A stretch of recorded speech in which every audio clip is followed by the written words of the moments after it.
Ah, mira.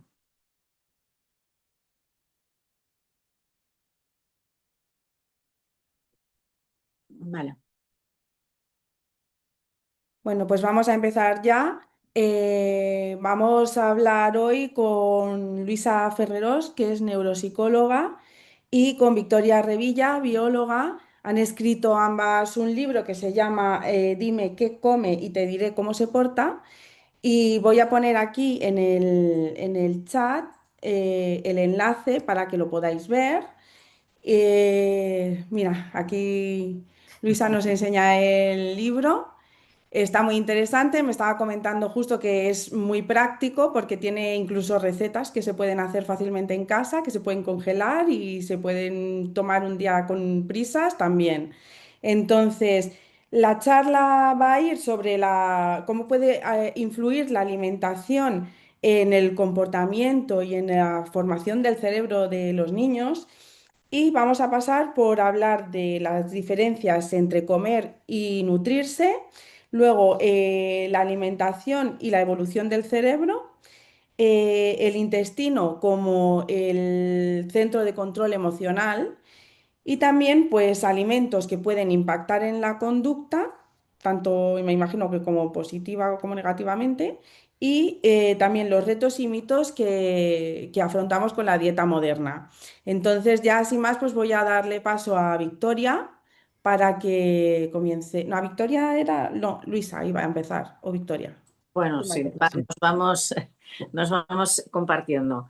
Bueno, el objetivo era un poquito explicar el impacto de la alimentación, no solo en el crecimiento y en el estar sano, sino en la parte más neurológica de desarrollo cognitivo del cerebro y del comportamiento, que es como, creo que es una visión un poco novedosa, porque muchas veces nosotros nos damos cuenta, ¿no?, de que los niños se portan de una determinada manera y muchas veces ese mal comportamiento que no entendemos tiene que ver con lo que acaban de comer, ¿no? Si han comido un exceso de azúcar, un exceso de ultraprocesados, eso hace que su conducta cambie. Entonces, esto tiene una explicación que nos la va a explicar Victoria, de cómo se origina y cómo afecta la alimentación en el desarrollo, sobre todo a lo largo de la historia del hombre, ¿no? Victoria. Sí, a ver, nosotras, como comentabais al principio, pues nos conocemos desde hace mucho tiempo, nos conocemos gracias a nuestros dos hijos, Mm. que se conocieron en P3, Sí. muy chiquititos, y claro, nos hemos hecho amigas y además ella, que tiene pacientes en la consulta y yo que soy neurocientífico, pues nos hemos dado cuenta que hay una falta de conocimiento y hay una falta de entendimiento del papel que tiene la nutrición en el comportamiento, pero también en el desarrollo intelectual de los niños. Entonces, y luego hay muchos falsos mitos sobre la comida y hay muchas cosas que realmente son muy desconocidas de por qué debemos realmente de cuidar lo que comen nuestros niños, no solo para que estén sanos, sino para que su cerebro se desarrolle correctamente. Entonces, si queréis, podemos empezar con las diapositivas que hemos traído. Perfecto, pues vamos a compartir la pantalla con todas las familias. 2 segundos para compartir el documento. A ver, hemos abierto. Aquí está. Vale. A ver si tú lo puedes ver bien. Sí, iros un poquito más ¿Pero se está adelante. viendo bien? Sí, se Sí. está viendo bien ahora. Vale, pues ya me vais diciendo cuando vaya pasando, ¿vale? Vale, pues si quieres pasa a la siguiente diapositiva.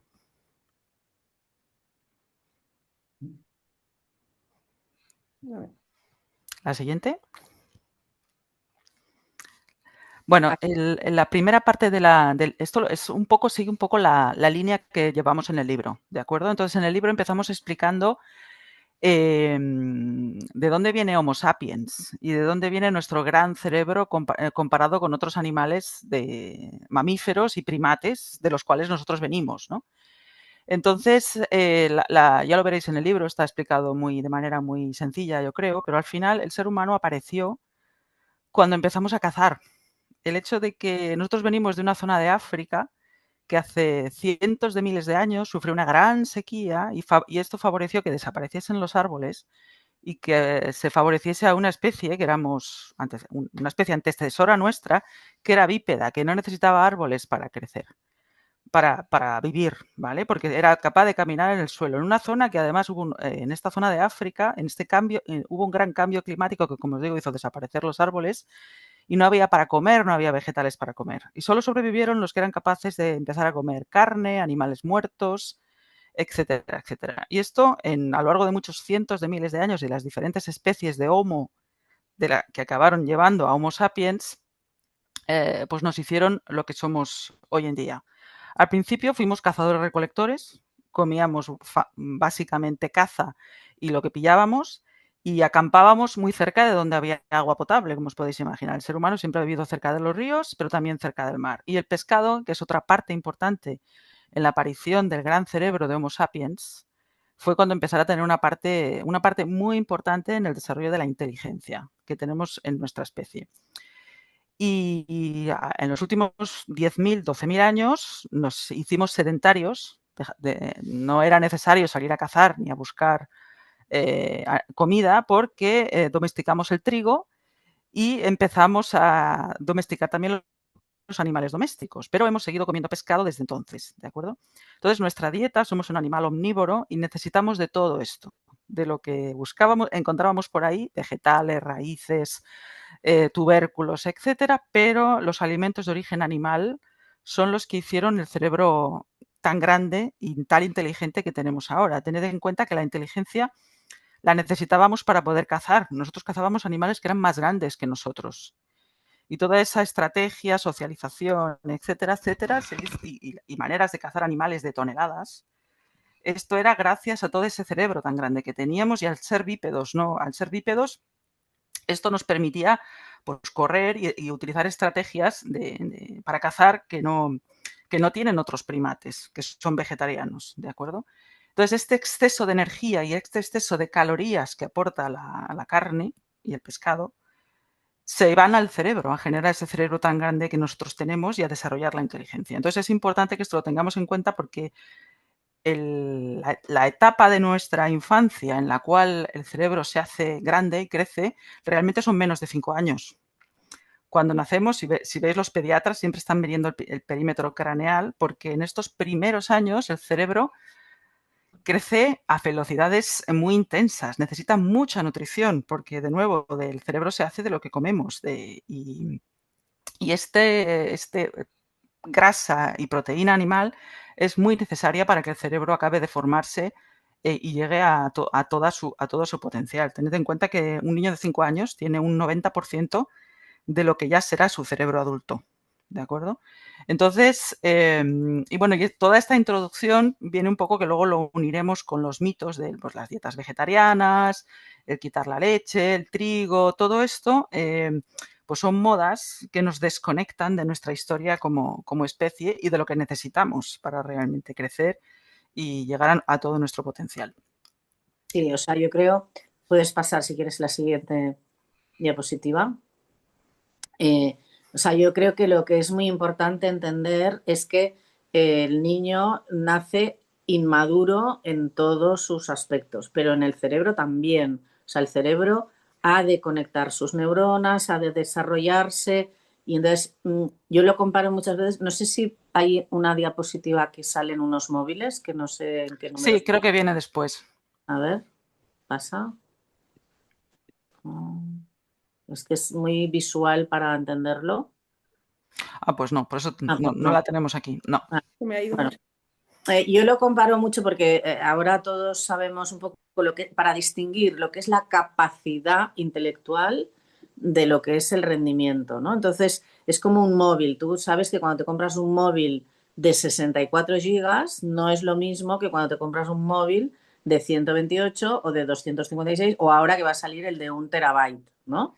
¿Qué quiere decir? Que cuando tú tienes un móvil de 64 le pones 2 fotos y le bajas una aplicación y se te bloquea. Y eso es lo que pasa cuando los niños no consiguen desarrollar su cerebro a través de la alimentación, porque hay muchos niños que nos estamos encontrando ya en terceros y cuarto de eso, que tienen un cerebro que no se ha podido desarrollar porque no ha tenido la nutrición necesaria y entonces estos niños se quedan como estancados con un cerebro que no tiene capacidad y entonces no, por mucho que tú le enseñes se le bloquea.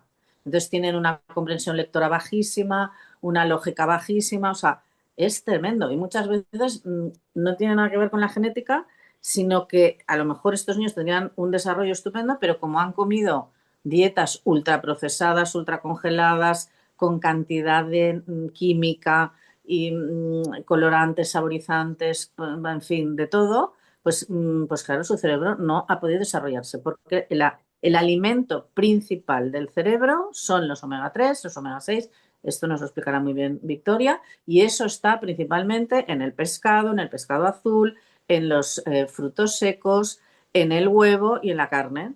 Entonces, si no comemos esto en estas edades primarias, pues luego vamos a tener unos déficits cognitivos muy importantes y luego también tenemos unos problemas de comportamiento tremendos, porque este tipo de niño tiene un problema de autorregulación emocional muy grave, porque hemos detectado, y esto ya hace muchos años que se sabe, por ejemplo, los niños que son celíacos se les diagnostica por el mal comportamiento, o sea, el diagnóstico diferencial entre esta y otras muchas intolerancias es el mal comportamiento de los niños, es decir, una mala alimentación es absolutamente directa con un mal comportamiento, es decir, pataletas, lloros interminables, berrinches, que no vienen a nada. O sea, me vienen los padres a casa y me dicen, no, si la niña es monísima, pero de repente se cruza y parece otra y no sabemos qué le pasa y entra en un bucle que no sabemos. Bueno, entonces yo siempre les pregunto, vale, ¿qué ha merendado? ¿Qué ha desayunado? ¿A qué hora pasa eso? Y entonces empezamos a ver que este tipo de berrinches y pataletas siempre suelen ser sobre las 7 de la tarde, que ya la merienda ya se les ha acabado, están muertos de hambre y de cansancio y entonces se bloquean porque su cerebro no tiene alimentación. O por lo menos, o por la mañana. Por la mañana también es otro momento de muchos berrinches y muchas pataletas porque han cenado pronto, han cenado a lo mejor poco y por la mañana no tienen, o sea, claro, nosotros nos hemos de asegurar de que su alimentación sea equilibrada y constante y les dé los nutrientes que necesitan. Y para eso tenemos que tener un 30% de proteína en todas las comidas. Es decir, desayuno, medio desayuno, comida, merienda, cena. No vale las meriendas y los desayunos que solo le damos una galleta, porque la galleta solo es azúcar. O sea, es gasolina, pero no no nutre. Entonces, hemos de ser muy conscientes de esto porque el impacto es realmente muy grande. Entonces, Sí, si vamos una diapositiva para atrás. ¿Una para atrás? Sí. A ver, ahí. Exacto. Sí, bueno, si os acordáis, empezamos hablando de cuál es la dieta que llevó al ser humano, a nuestra especie, a Homo sapiens, que incluía, somos cazadores, somos animales carnívoros, ¿vale? Y por carnívoro me refiero no solo a la carne, sino también al pescado. Entonces, ¿qué pasa en los últimos años, en los últimos 40 años? Pues que ha habido un auge de ultraprocesados, que además son muy fáciles de consumir, están muy buenos porque ya los hacen así para que sean ricos, además son baratos, pero son bajos en nutrientes, que como decía María Luisa, no es lo mismo alimentarse que nutrirse. Carecen normalmente de las grasas que un cerebro en formación necesita, como la grasa omega 3. Tienen muchas calorías, pero son calorías que se absorben muy rápido y que dejan a los niños enseguida sin energía. Además, son alimentos que tienen ya bastantes datos epidemiológicos de que suelen favorecer la aparición, por ejemplo, del déficit de atención, tienen un impacto en el coeficiente intelectual. Esto, en los últimos 100 años, el coeficiente intelectual del primer mundo ha ido subiendo. Tenemos acceso a comida todos los días, tenemos acceso a carne y pescado todos los días, agua limpia, antibióticos, vacunas en la infancia, etcétera. Esto ha hecho que, además de la talla, el coeficiente intelectual haya ido subiendo. Esto se está empezando a ver cómo se está revirtiendo en países del primer mundo por el exceso de comida que no es la que necesitamos cuando estamos creciendo, sobre todo de ultraprocesados y comidas prefabricadas. Y muchas de estas se están empezando ya a generar datos de que muchas de estas dietas que, bueno, se llaman Western Food Diet, alejadas de las dietas tradicionales, favorecen la aparición de trastornos del comportamiento como el déficit de atención, la depresión, la ansiedad, falta de sueño, etcétera, etcétera. Luego hay otro problema en la dieta moderna, que es que los niños los hemos desacostumbrado a comer vegetales. Los vegetales siempre han estado en la dieta humana, siempre. Y al principio se usaban para rellenar. Como no había carne para todo el mundo, ni pescado para ni todo el pescado que queríamos comer, pues la mitad del plato se rellenaba con cosas que te saciaban mucho para que no tuvieras tanta hambre. Y eso normalmente eran vegetales, cereales incluidos, ¿eh? ¿Qué pasa con los vegetales? Que tienen algunos compuestos y nutrientes que son esenciales para el funcionamiento de las neuronas, para el crecimiento del cerebro y luego, ya lo veréis también, para esa conexión intestino-cerebro que es necesaria para el correcto funcionamiento del cerebro y la salud emocional también. Y diréis, ¿por qué? Bueno, pues lo veremos después ahí en el intestino y seguro que muchos ya lo sabéis, hay flora intestinal, muchas bacterias y todo tipo de microorganismos que viven en nuestro intestino, que de hecho comen los restos de lo que nosotros nos comemos, sobre todo de origen vegetal, y estos microorganismos son los responsables de la fabricación de la mayoría de la cantidad de serotonina y dopamina que nuestro cerebro necesita. Y eso muy poca gente lo sabe, muchos de los precursores de los neurotransmisores que el cerebro necesita se fabrican en el intestino. Se fabrican en el intestino utilizando la materia vegetal que nos comemos. Esa materia vegetal la utilizan las bacterias del intestino para que en el intestino se pueda fabricar serotonina y dopamina. Y la serotonina os sonará. La serotonina es fundamental para el bienestar emocional cuando estamos felices, contentos, y esto nos pasa desde la infancia hasta la edad adulta. La dopamina es el neurotransmisor de la concentración, de la motivación. Cuando uno está muy concentrado es porque algo le produce una sensación de placer y esa concentración, para esa concentración es necesaria la dopamina, que justo necesitamos fabricarla a partir de esos precursores vegetales que necesita la flora intestinal. Y de aquí viene esa conexión intestino-cerebro tan importante para la salud emocional y el desarrollo cognitivo de nuestros niños, que como os comentaba al principio, hasta los 5 años está el cerebro formándose y alcanza un 90% del volumen que tiene cuando somos adultos. Luego en la adolescencia hay una parte muy importante, que es que los dos hemisferios se conectan, ¿vale? Hay una conexión de mielina entre los dos hemisferios. La mielina es grasa de pescado.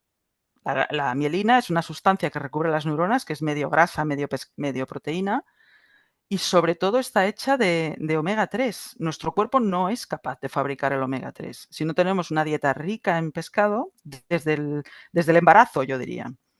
Todos estos procesos son deficitarios y de hecho esto está muy poco estudiado, por ejemplo. ¿Qué impacto tienen dietas vegetarianas y dietas que excluyen en gran parte del pescado en el desarrollo cognitivo y emocional de luego cuando llegamos a la edad adulta? Se sabe, por ejemplo, que en los adultos haber comido poco pescado favorece el Alzheimer, enfermedades neurodegenerativas, pero en el desarrollo neuronal de niños esto está muy poco estudiado. Entonces, si no tenemos estos alimentos tan fundamentales desde el principio, pues bueno, estamos haciendo un experimento un poco desconocido con nuestros hijos. Entonces, volviendo a esto de lo que decíamos de nutrirse y alimentarse, pues los niños los pillamos en una ventana de su vida que luego se cierra, porque el cerebro a los 20 años ya está hecho, 20, 22.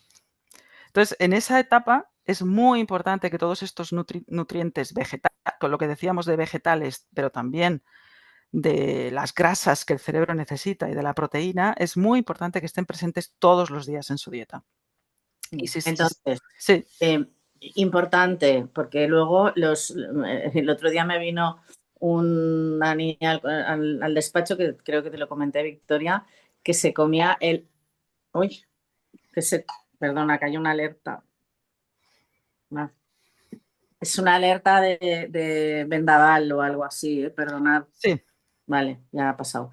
Se comía el brócoli crudo y tú me dijiste que esto no iba bien para el tiroides, ¿no? Bueno, igual que también es importante que se ponga sal yodada para el tiroides. O sea, realmente la alimentación es muy importante y nosotros lo que queremos es facilitar para que realmente los niños tengan. En los colegios a veces cuando preguntas, bueno, ¿cuántos niños comen pescado? Y yo ya pregunto una vez al mes porque ya no me atrevo a preguntar más y muchas veces te levantan la mano 4, ¿no? Y estamos en un país que tenemos un montón de pesca porque tenemos un montón de costa, ¿no?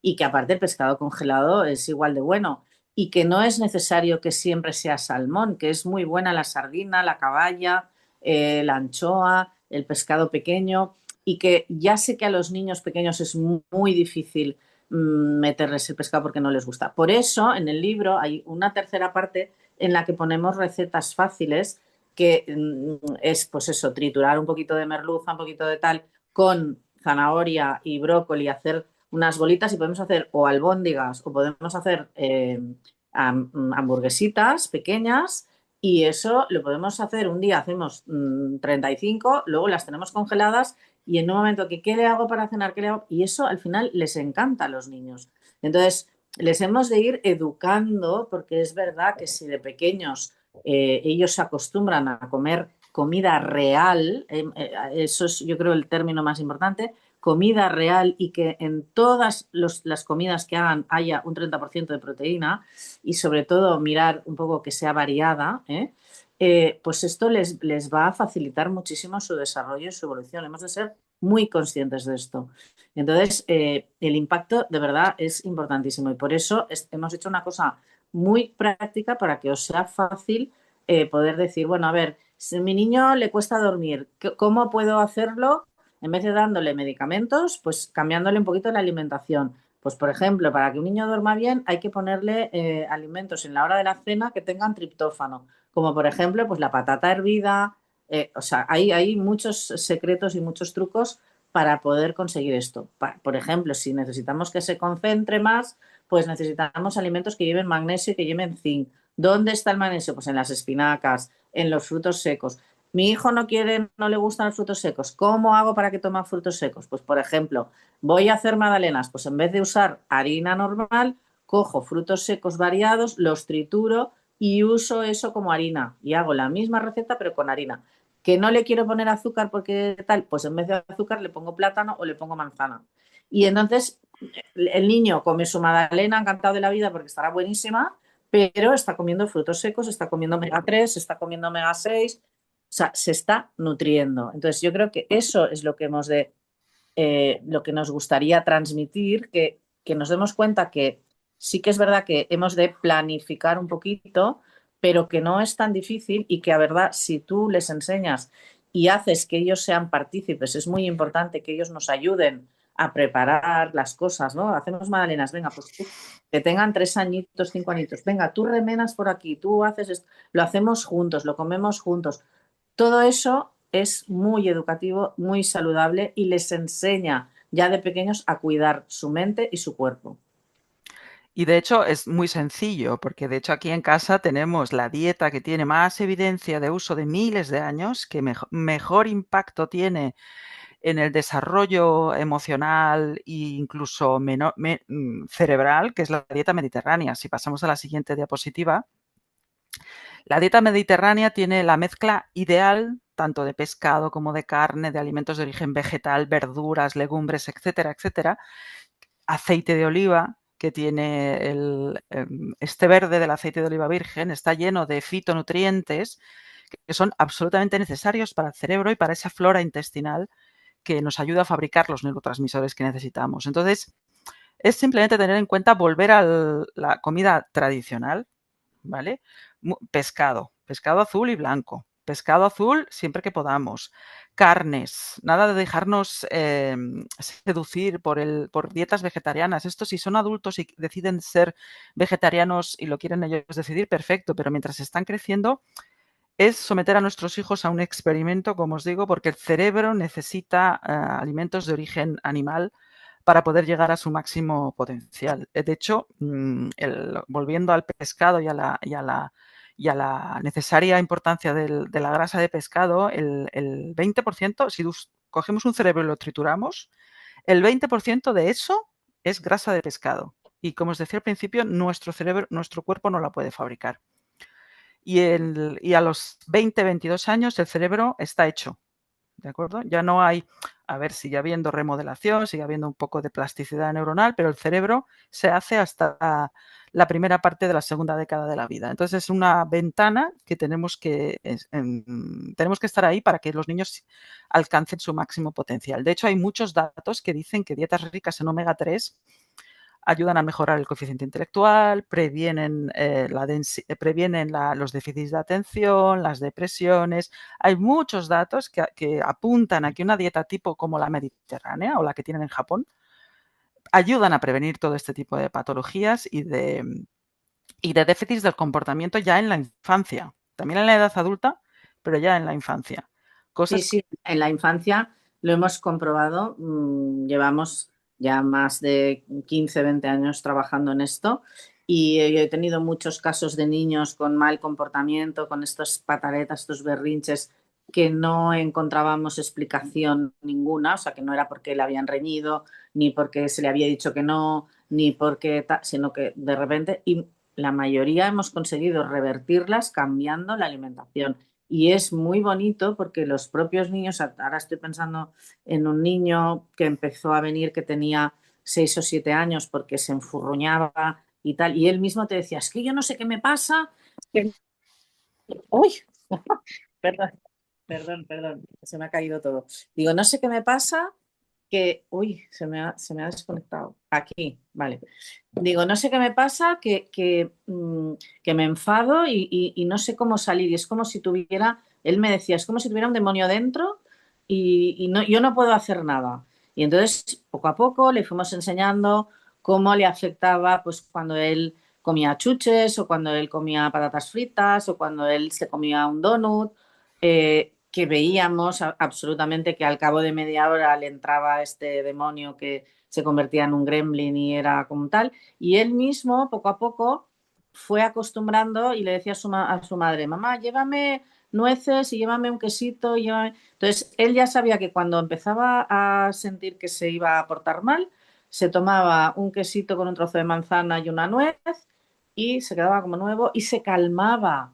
Y él mismo se fue dando cuenta y ahora él mismo se autorregula y se autocontrola a través de la alimentación. Y esto lo hemos conseguido en muchísimos casos, en muchísimos niños muy pequeños, o sea, que ellos mismos se han ido dando cuenta y vosotros seguro que lo habréis experimentado el típico día que vais a una fiesta de cumpleaños, a un típico parque infantil de estos de bolas, que todo lo que comen es azucarado, ¿no? Porque hay galletas, hay pastel, hay Fantas y Coca-Colas y de todo. ¿Y cómo llegan los niños a casa? Llegan como una moto, que no hay quien los pare, parece que vayan como revolucionados y que necesitas 2 horas para calmarlos. ¿Por qué? Bueno, pues porque el azúcar hace eso, o sea, es como un pico hipoglucémico que tú es como que les das gasolina a tope y luego no hay quien los baje, pero eso no les alimenta, no les nutre. Son calorías vacías, es gasolina, que obviamente necesitan gasolina porque se tienen que mover y tienen que gastar, pero que sea real, que no sea química, por favor, o sea, intentar, por ejemplo, yo antes hablaba con Laura y le decía, mira, pues una de las cosas que yo he descubierto con esto y que creo que a los niños les encanta es hacer la crema de chocolate, la típica Nutella, nocilla, etcétera, que si tú miras los ingredientes, pues hay aceite de palma, bueno, y avellanas, creo que tienen 0,02, pues hacerla nosotros y es facilísimo. Coges un puñado de avellanas, leche, que puede ser leche de vaca o leche de coco. A los niños, recomendable leche de coco, que ahora Victoria os explicará los mitos sobre la leche, el arroz y todas estas cosas. Y un poquito de cacao en polvo y entonces luego para endulzar le puedes poner un plátano o una manzana, trituras todo y te queda una crema de chocolate, pero buenísima, sanísima, saludable y que les puedes dar tranquilamente a los niños. Y ahora Victoria os va a explicar los mitos sobre la leche, sobre el arroz y el trigo, ¿no? El típico sobre las grasas, que creo que son muy interesantes y seguro que os van a encantar. No sé si es la siguiente diapositiva. Mira, ahora, a ver si es la siguiente que hemos puesto. ¿Es esta? Sí, bueno, esto es un poco No, redundando pero en lo que ya hemos hablado, ¿eh? Pero ya sí. hemos dicho que al principio, pues es que los niños necesitan realmente comer de todo. No es que se diga que es bueno comer de todo porque sí. Y un poco Pasa a la siguiente, a ver si sí, está pasa a la esto. siguiente. Esto ya lo hemos explicado. A ver si te sale la de los mitos. La de ¿Esta? los mitos creo que está al final. A ver. Es que todo esto ya lo hemos ido explicando.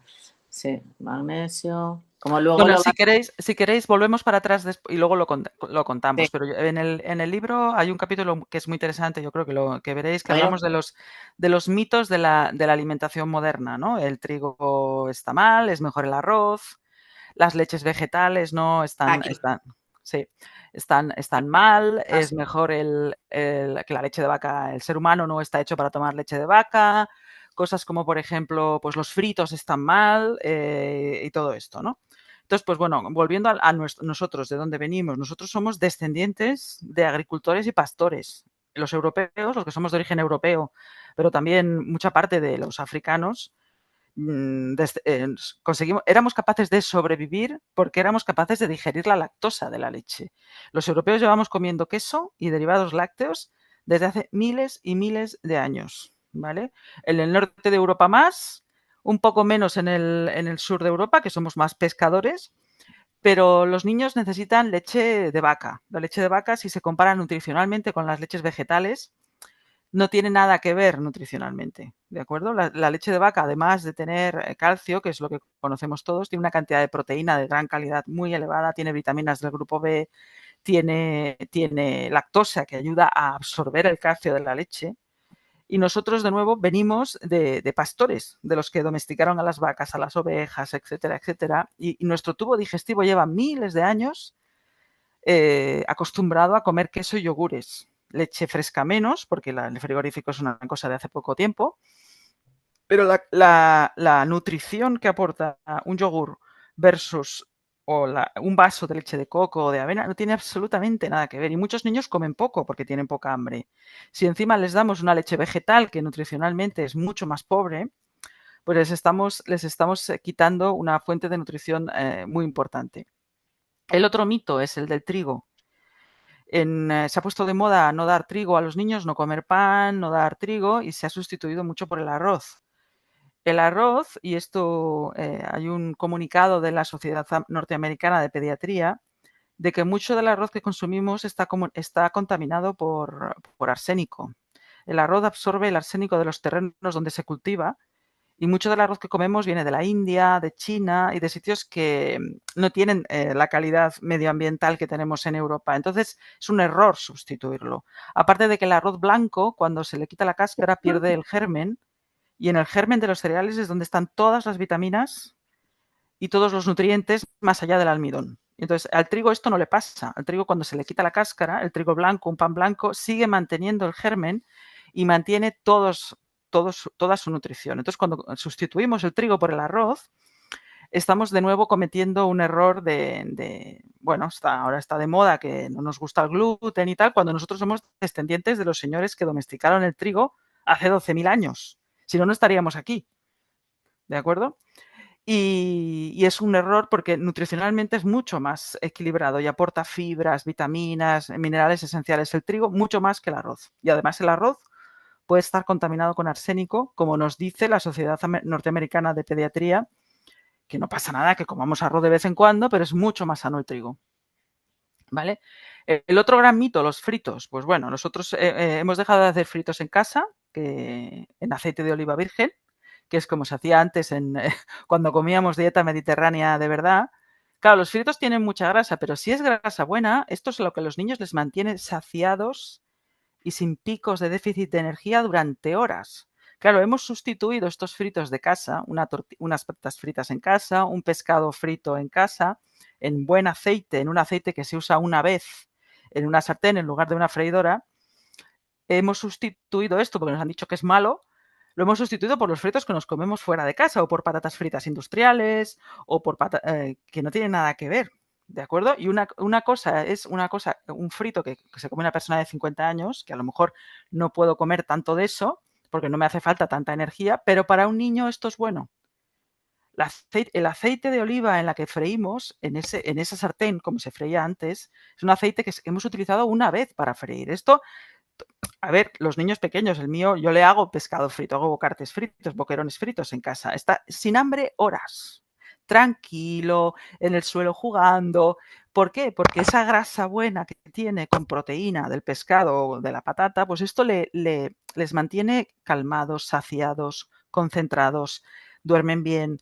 ¿De acuerdo? Claro, una persona más mayor, pues esto tiene muchas calorías, pero para un niño que está en crecimiento, esto es lo ideal. Entonces, estos son mitos que llevamos mucho tiempo escuchando y que realmente están muy lejos de lo que es bueno para los niños. ¿De acuerdo?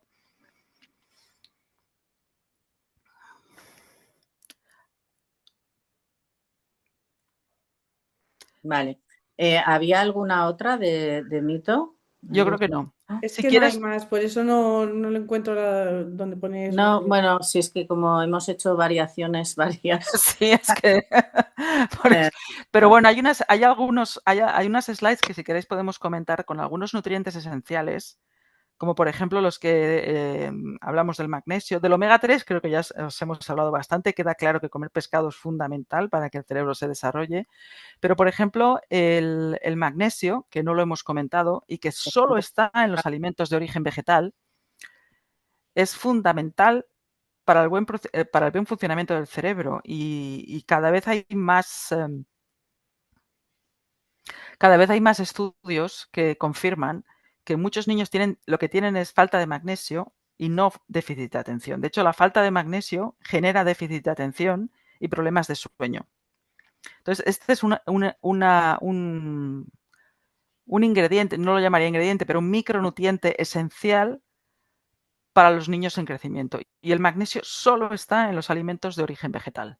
Lo tienen sobre todo los alimentos que son de color verde, las espinacas, todas las semillas de calabaza, las lentejas, los garbanzos, todo lo que es en alimentos de origen vegetal son muy ricos en magnesio. Y el magnesio, ahí ya os digo que hay niños que solamente incrementándoles la cantidad de magnesio que comen cada día, mejora su atención, mejora su sueño, y esto de nuevo, si tenemos niños que solo comen, que no comen suficientes vegetales y fruta, y semillas, legumbres, todo lo que sea de origen vegetal, pues es muy probable que tengan déficits de magnesio y lo estemos luego confundiendo con mi niño no se concentra bien, es muy inquieto, no duerme, etcétera, etcétera. Sí, ese es uno de los problemas que tenemos más grandes a la hora de diagnosticar los trastornos, porque en los protocolos para diagnóstico no se pregunta cómo duerme el niño, qué come, qué tipo de dieta hace. Todo esto no está protocolizado y por lo tanto solo lo preguntamos los que ya tenemos mucho recorrido y somos conscientes de la importancia, pero normalmente no se pregunta.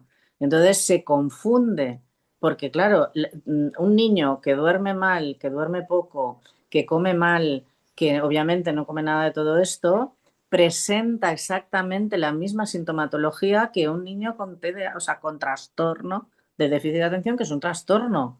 Entonces, claro, la confusión es tremenda y es súper importante ver qué pasa con la alimentación. Y aparte, exacto, si el niño duerme mal, porque no come bien, eso hace que el niño esté irritable, insoportable, obviamente no se va a concentrar, se va a portar mal, pero porque es lo mismo, nosotros pensemos el típico día que tú te vas a dormir más tarde porque has tenido una cena, porque has salido y duermes menos, ¿cómo estás al día siguiente? Pues al día siguiente te molesta la luz, te molesta el sonido, o sea, cuando vas corto de sueño, te molesta todo, estás irritable, tu cerebro está irritable. Imagínate si esto te pasa a ti, imagínate a un niño. O sea, el efecto en el niño es multiplicado por 10. Entonces, claro, es que lo hemos de vigilar muchísimo. Y antes de empezar a diagnosticar y empezar porque ahora a mí me llegan niños ya con cantidad de psicofármacos para todo, que no los necesitan, porque simplemente cambiando la alimentación, cambiando los hábitos de sueño y haciendo un poco de deporte, el niño iría como una seda, pues bueno, o sea, nos estamos acostumbrando a medicalizar todo. Entonces, no, yo creo que eso es un gran error que además tiene unas repercusiones tremendas, porque imagínate a un niño de 7, 8 años, que es cuando se diagnostica el TDA, que le digan que necesita una pastilla para portarse bien. Pues ese niño, ¿cómo va a luego portarse bien si no se toma la pastilla? O sea, es que le estás enseñando que necesita una pastilla para todo. Luego va a necesitar una pastilla para dormir, luego una pastilla para divertirme, luego una pastilla... O sea, el mensaje es demoledor. Y en cambio, en vez de eso, lo que hay que hacer es que ya sé que cuesta, porque es verdad que los niños son muy pesados con la comida y por uno que come bien, 25 que comen mal y que para que se coman algo has de hacer las mil y una. Bueno, pero se trata de planificarlo un poquito, decir, va, venga, pues, ¿cómo hacemos lo del pescado? Pues venga, ¿cómo hacemos los mejillones, los berberechos? Todo eso es maravilloso para los niños porque es como una bomba de omega 3, omega 6 y de todo. Y a veces, pues, típico aperitivo de aceitunas y berberechos, las patatas no, pero las aceitunas y berberechos son maravillosos para los niños, por ejemplo, que sería muy bueno que de lata, que no hace falta que sean naturales. Exacto. De nuevo, la dieta mediterránea. Este es el picoteo tradicional de hace 20, 30 años que se ha dejado de hacer. Las pipas, todo esto, las pipas son una bomba de magnesio. Ahora los niños ya no comen pipas, comen patatas fritas industriales. Y chufas, que antes Exacto. comían las chufas. La horchata de chufa, por ejemplo, es buenísima también porque la chufa lleva un concentrado de polivitamínico increíble que ya se descubrió en Egipto. Pero claro, ahora hay muy poca gente que haga horchata artesanal, o sea, que solo hay las que son ya que solo llevan un 0,2. Que eso es muy importante, lo de la leche, de las bebidas vegetales, mirar las concentraciones, por favor, porque hay gente que se piensa que se está tomando leche de nuez o leche de avellana o leche de avena y si tú miras, resulta que hay un 0,2 y lo demás son azúcares y cosas para que esté bueno y te lo tomes, ¿no? Pero Entonces, bueno, para los niños mejor la de vaca. hay que mirar, por eso, pero hay que mirar las etiquetas y hay que acostumbrar a los niños a mirar las etiquetas como si fueran juego. A ver, vamos a ver qué pone aquí. Ay, ver qué lleva. Ah, pues no. Uy, esto no es saludable. Pues venga, esto sí, venga. Y ellos mismos van eligiendo y se lo van pasando bomba y van aprendiendo y les vamos educando en la realidad. Porque lo que hemos de hacer es que ellos mismos luego tengan criterio propio para saber elegir lo que tienen que comer. Porque si no, pues claro, van a comer siempre lo más fácil, que es lo que ya está precocinado bueno, y así estamos.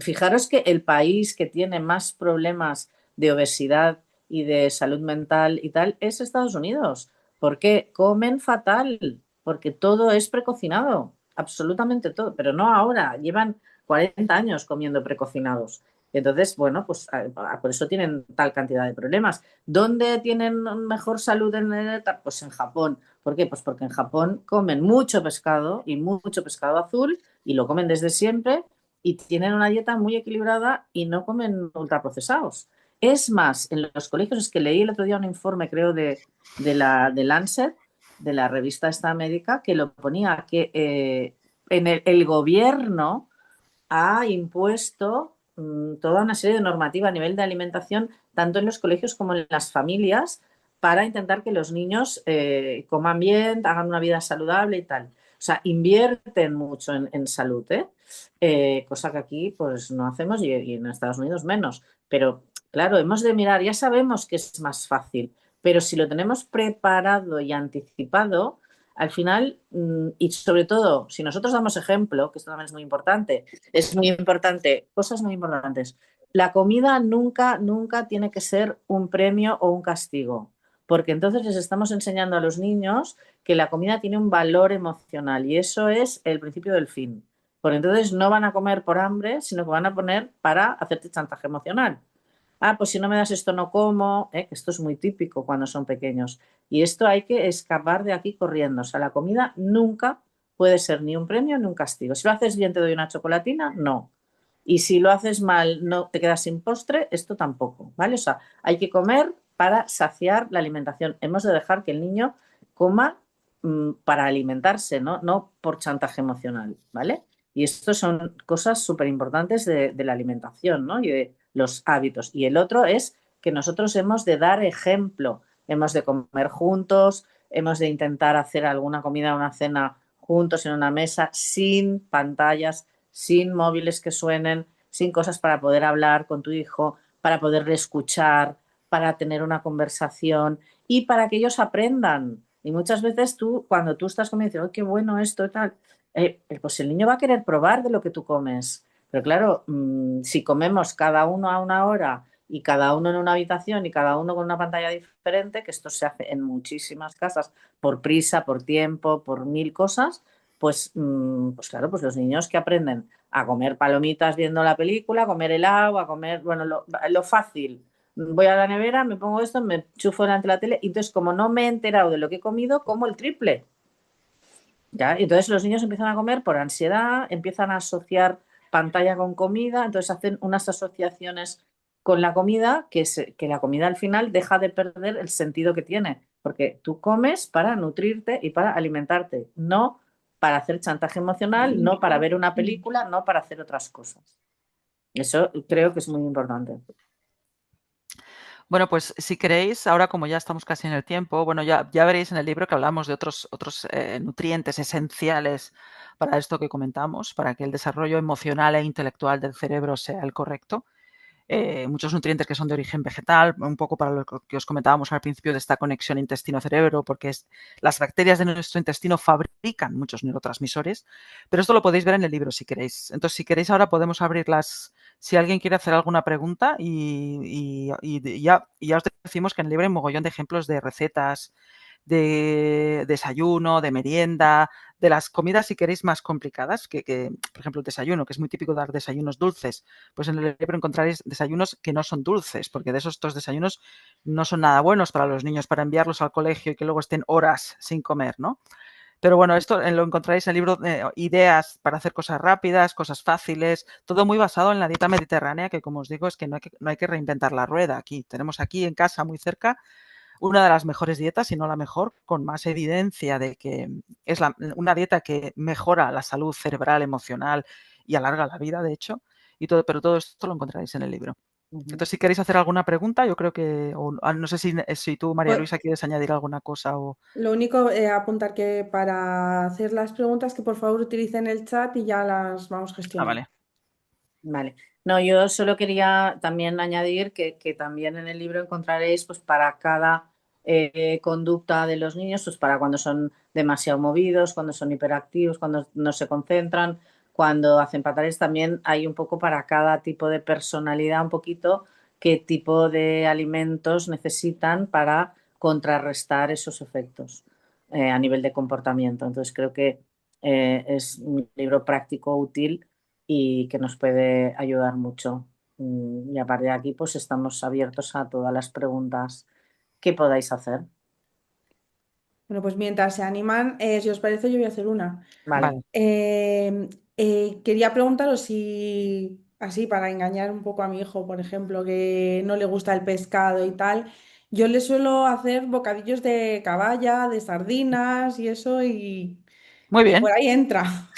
No, pues perfecto. O sea, es una manera rápida de comer pescado azul y de lata, ¿no? ¿Te refieres a sardinas de Sí, lata y tal? sí. Sí, muy bien, perfecto. Luego Vale. el siguiente paso será que le des un poquito de sardina fresca, pues en la sartén y tal, pero bueno, que perfecto. Eso es muy Bueno, nutritivo.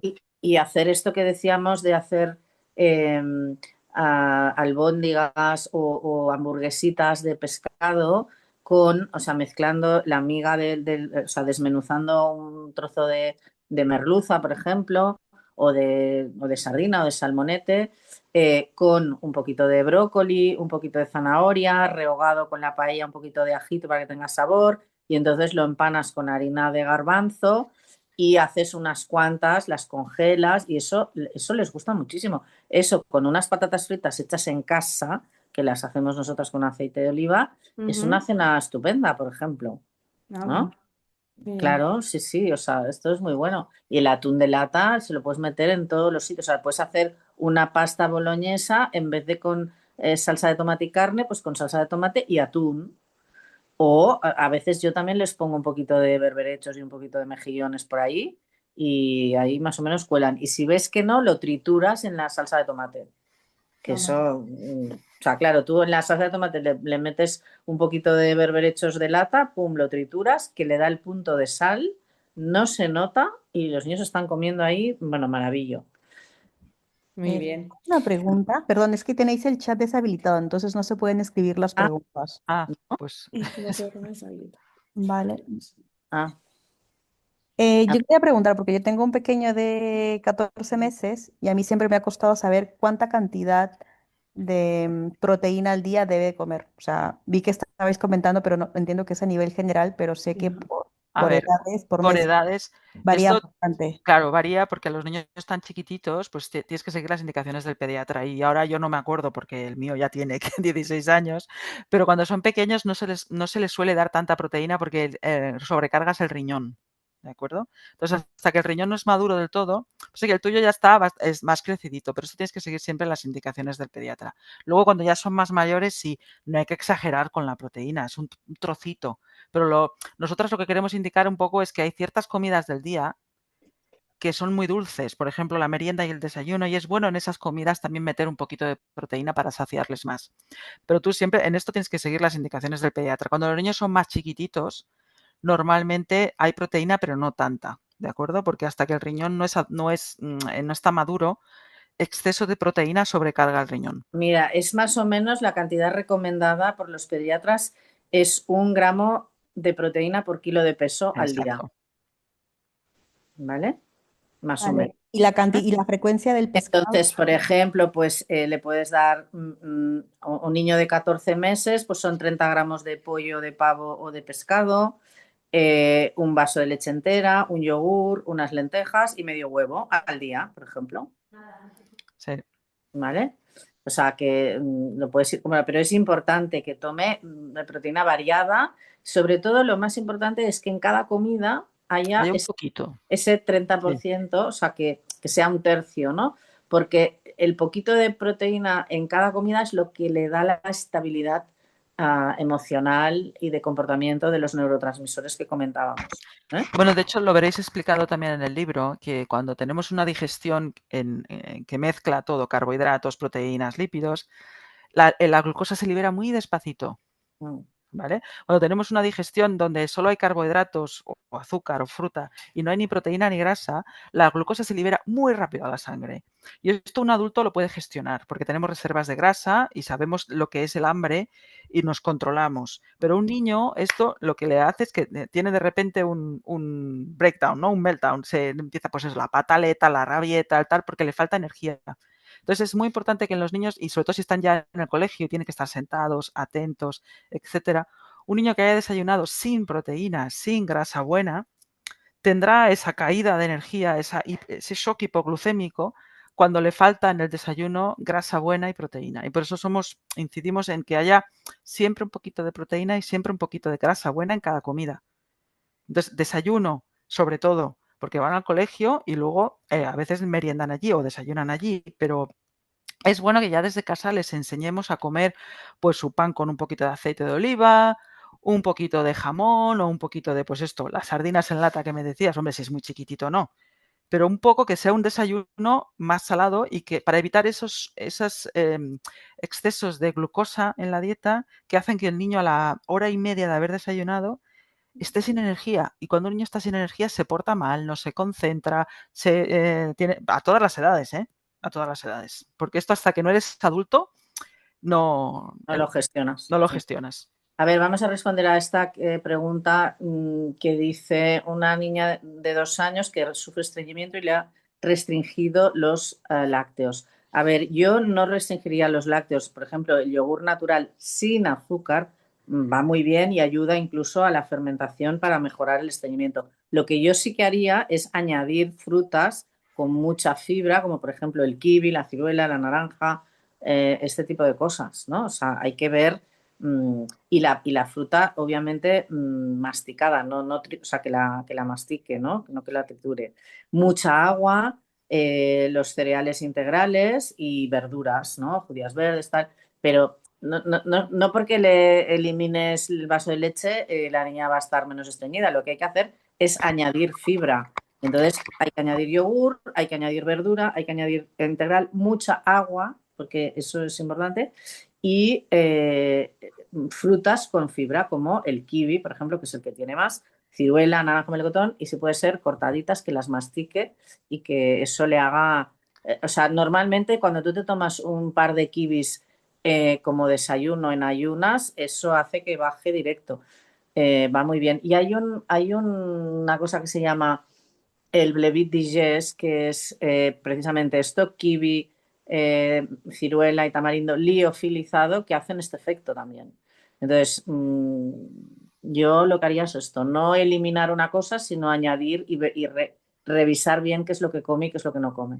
Y luego, por ejemplo, hay muchos niños que, claro, cuando eres muy chiquitito, toda la flora intestinal está todavía desarrollándose.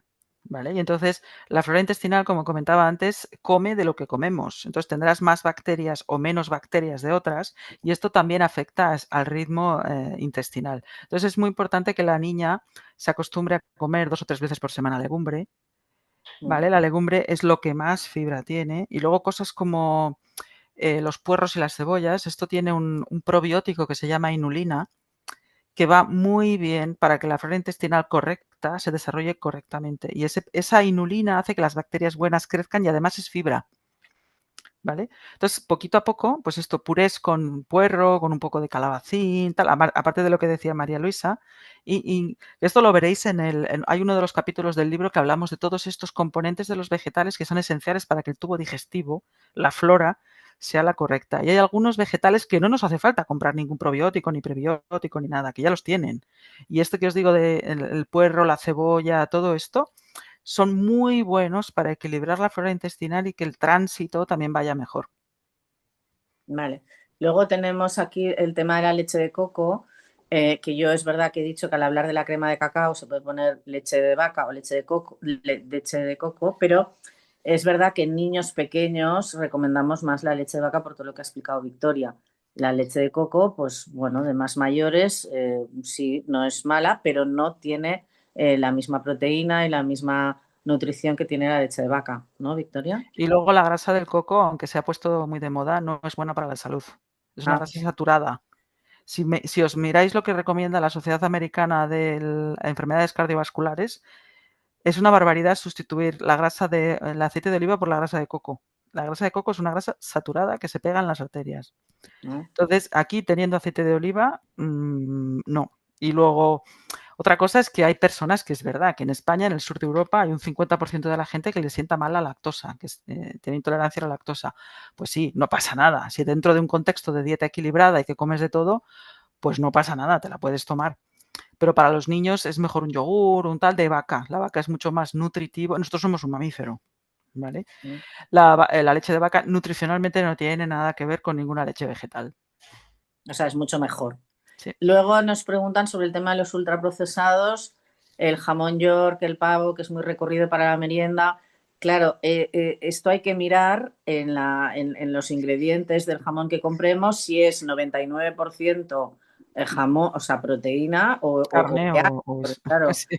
hay muchos que de jamón hay muy poco. Si realmente el jamón de York que compramos lo compramos en la charcutería, nos lo hacen allí o compramos uno que es 99% proteína y luego un 1% de tal, pues está bien. El problema es los que tú cuando le das la vuelta pone que hay 0,0 de proteína y todo lo demás son químicos y yo qué sé, de todo, ¿no? Entonces, esto es una cosa. Y otra cosa es que en el bocadillo tú puedes hacer un bocadillo de tortilla francesa, tú puedes hacer un bocadillo de atún de lata, o sea, puedes hacer bocadillos de muchas cosas. O, por ejemplo, con la pasta de cacao que hemos explicado, por ejemplo.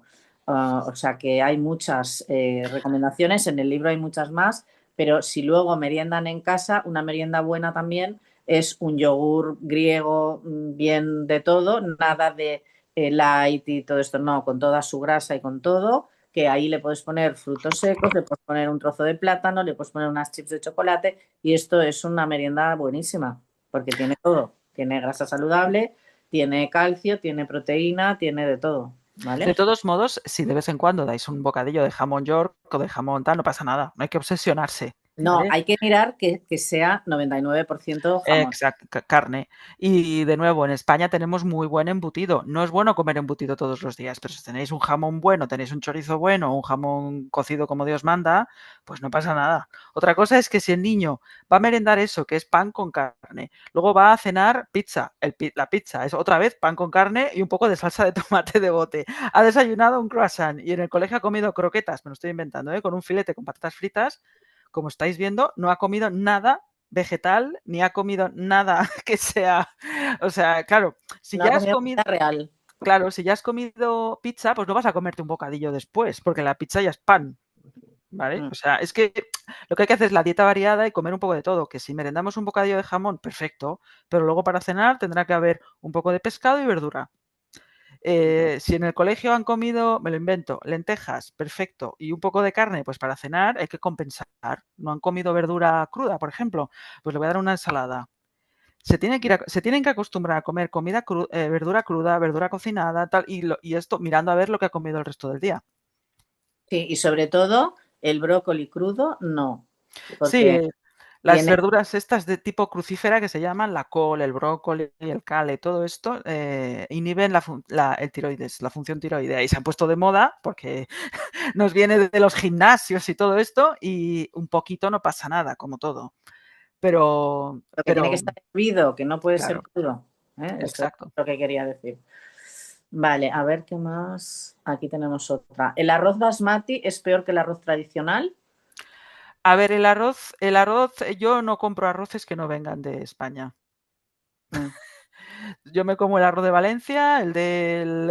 El Los delta del arroces que vienen de Asia, en Asia no hay las mismas regulaciones medioambientales que aquí y aunque se hacen controles, si queréis lo podéis buscar. De hecho está la referencia en el libro de la recomendación que hace la Sociedad Norteamericana de Pediatría sobre el arroz. Y de nuevo, hay que comer arroz, obviamente, no hay que ser un fanático, pero hay mucha gente que come solo arroz porque era el trigo está mal, no sé qué, y la mayoría del arroz barato viene de Asia. ¿Vale? Y en Asia no es la Unión Europea en cuanto a regulación medioambiental. Y el arroz absorbe el arsénico del suelo. Ujú. Y Y hay que además le han quitado la cáscara y el germen. Y Mm, en el germen es donde están todas las vitaminas y y las los proteínas. minerales. Ujú, Exacto. Y en el trigo esto no pasa. Todo el trigo le quito la cáscara, pero mantiene el germen. mm. Vale, o sea que no se trata de que sea basmati o sea tradicional, sino se trata del origen. Es decir, hemos de ¿De intentar dónde está que sea, cultivado? exacto, Exacto. que sea, ya que en España tenemos cultivos de arroz estupendos, pues Delta del Ebro, Valencia, en fin, o sea, que sea de origen español, mucho mejor que sea de O la China italiano o algo así, pero los arroces asiáticos en europeo. general, que de nuevo, no hay que obsesionarse. Si alguna vez te compras una o vas a comer fuera, no te van a dar un arroz español porque vale 5 euros un kilo o 4 euros un Claro, kilo. claro. El que te dan por ahí, pero bueno, que no hay que obsesionarse, pero que Ujú, es mejor comer un arroz que sea de, pues eso, de la Unión Europea o de Norteamérica, Canadá. ujú. Luego ¿Vale? Santiago nos pregunta, ¿los purés con distintos vegetales y carnes congelados son una buena opción? Bueno, Sí, si los haces tú, sí, ¿no? sí, sí. Hay que mirar si los compras hechos, lo de siempre, qué conservantes, qué colorantes, qué excipientes llevan. Si son 100% sin colorantes ni colorantes, que hay, pues Y con entonces, aceite de oliva como Dios manda, virgen. entonces fenomenal, Porque claro, normalmente la comida procesada no lleva aceite de oliva virgen porque es muy cara. claro. ¿Vale? Entonces, de nuevo, si es una cosa para salir al paso una vez, pues no pasa nada. Pero si es todo, o sea, por ejemplo, comprar vegetales congelados son perfectamente saludables. Bien. No pasa nada. Pescado congelado, si no tenemos tiempo para ir a comprar pescado, no pasa nada. El pescado congelado es buenísimo. Mucho del pescado congelado que venden viene de mares que no están nada contaminados, del Polo Sur, de la Patagonia, de sitios así. Entonces, bueno, es como todo. Todos trabajamos y tenemos poco tiempo. Entonces, hay muchas cosas que son muy cómodas, pero bueno, si ya está cocinado, hay que mirar los ingredientes. Hay que No, mirar si los los hace ingredientes. él mismo, comenta que los hace él mismo, entonces es maravilloso. Sí, entonces ningún problema. La verdura congelada es buenísima y el pescado y la carne congelados también. Sí, sí. O sea, todo lo que tú hagas, lo tal, y luego lo congelas, estupendo. No pasa nada. Perfecto. Estupendo, sí, sí, porque tú no le pones ni colorantes, ni conservantes, ni excipientes, o sea, es fresco y tú lo congelas para que te dure más. Fenomenal. ¿Vale? Bueno, pues yo creo que hemos hecho aquí un debate bastante interesante. No sé si queda alguna otra pregunta o cómo lo ves, Laura. Pues no tenemos más preguntas, así que a mí me ha parecido una charla muy, muy interesante. Y a ver ese libro, yo lo quiero ya ver para ver las recetas y las cositas más prácticas, la parte más práctica. Pero genial, me ha encantado la charla. Ay, muchísimas gracias. Espero que a nuestros papis también les haya gustado mucho. Bueno, pues creo que por aquí en el chat habéis puesto el link para poder comprar el libro, ¿no? Me parece que está por ahí, que lo podéis Sí, encontrar en Amazon, en la Casa del Libro, bueno, en cuál es Editorial Planeta, sí, y te lo haremos llegar para el colegio. A ver, genial. yo Para ya tenerla apretaré para que te llegue lo antes tener posible. una referencia también nosotros, claro. Exacto. Muchísimas gracias por la invitación, nos ha encantado compartir con vosotras y ya sabéis dónde estamos. Igualmente. Y también comentar que me preguntaba Santiago también si lo íbamos a grabar y sí, lo vamos a grabar. Lo pondremos el viernes en el resumen de Watson y vais a poder acceder a él cuando queráis. ¿De acuerdo? Para poder revisar toda la información que ha sido mucha. Perfecto. Pues muchísimas gracias. Muchas gracias. Bueno, Que pues vaya- un besito. Chao. Gracias, hasta luego, chao. Adiós. Adiós.